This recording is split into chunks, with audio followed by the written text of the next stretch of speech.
cop shoots a black male in the back of the head. Here's the video.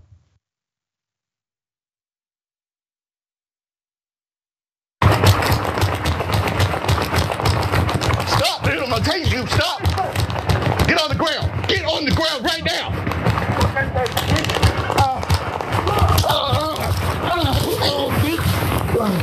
Bitch, why you taking me, ho?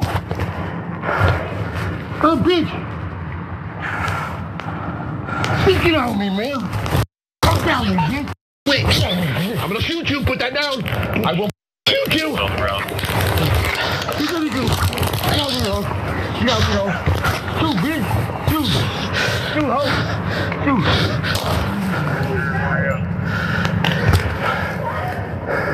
Shoot. See, 35 shots fired.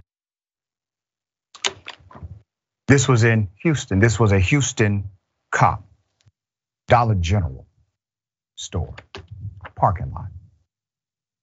Roderick Brooks, 47 years of age, was fatally shot by Sergeant Garrett Hardin of the Harris County Sheriff's Office. Hardin is on paid administrative leave while the department investigates the shooting.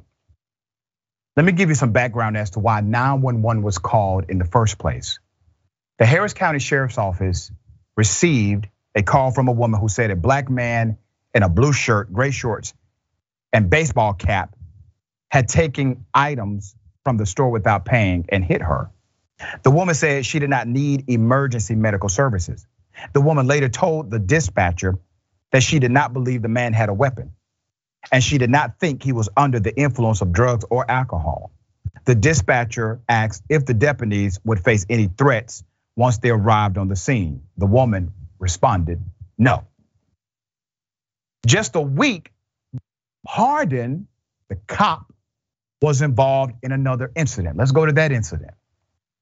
Law enforcement sources say that Sergeant Hardin was among the officers who responded to an auto pedestrian accident on the North Freeway in FM 1960. A man who officials said appeared to be under the influence was walking in the main lanes on the overpass and even climbed on the barrier.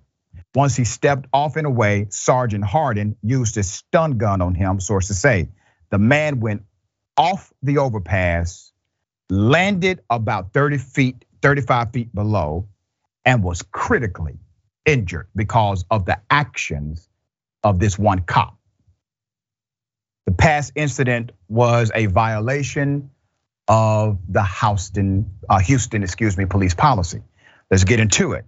The HCSO policy states that deputies should avoid using a taser on someone who is on an elevated or unstable surface, such as a tree, a roof, a ladder, ledge, balcony, porch, bridge, or stair. That's in the policy.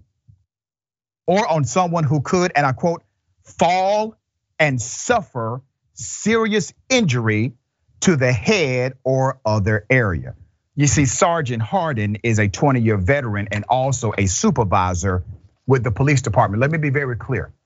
If they would have enforced the rules that they wrote against this cop, if they would have been vigilant about enforcing their own laws with each other as they are about enforcing laws with the community, a person, a man, a black male will be alive today.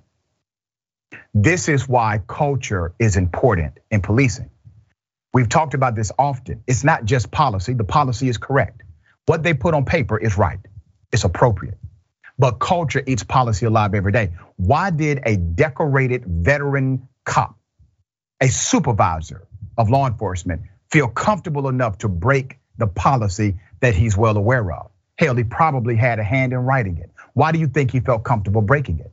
Because he believed nothing would happen to him. He does not respect the human status of the individual in front of him. And he damn sure does not respect the rule of law.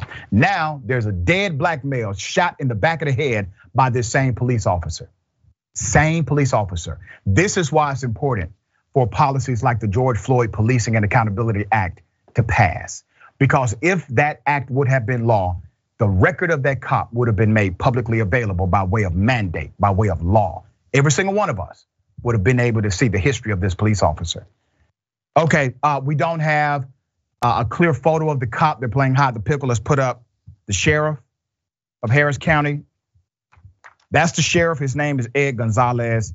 Until we find a proper picture of the officer, he will be the face of this story. All right, Waz, thoughts on this? Yeah, I'm immediately reminded of Eric Garner and of course George Floyd, right? Two people who, the reason that is justified that these guys used lethal force is that they quote unquote resisted. But again, I think that it's important we acknowledge the reason why the police even engaged these individuals. In Eric Garner's case, he was selling loose cigarettes. So that means he probably had 2 packs of cigarettes that he could get off for about $40.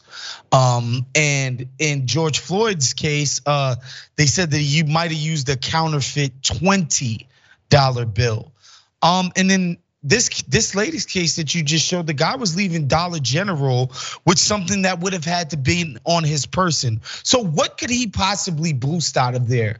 Yeah. That is so valuable that they're pursuing this dude as if, what it reminds me of? I don't know if you've ever seen the show 24, Kiefer Sutherland, Jack Bauer. These cats really want us to believe that they're pursuing a guy with the intensity of somebody who's about to blow up USC. A game with 60,000 people in it. Like, bro, you're pursuing a guy who might have stole some goods from the Dollar General. I think there's just difference. If this dude is backing up a Brinks truck and emptying a store with tens of thousands of goods, yeah, man, that's a huge loss. We need to do something about that, rectify that as a society. If a dude is stealing $10 worth of stuff from a Dollar General, I think we could be like, all right, we'll probably try to get him next time. And it would be completely fine as a society. Yeah, and we've lost a common sentiment, and that sentiment is things can be replaced, people cannot.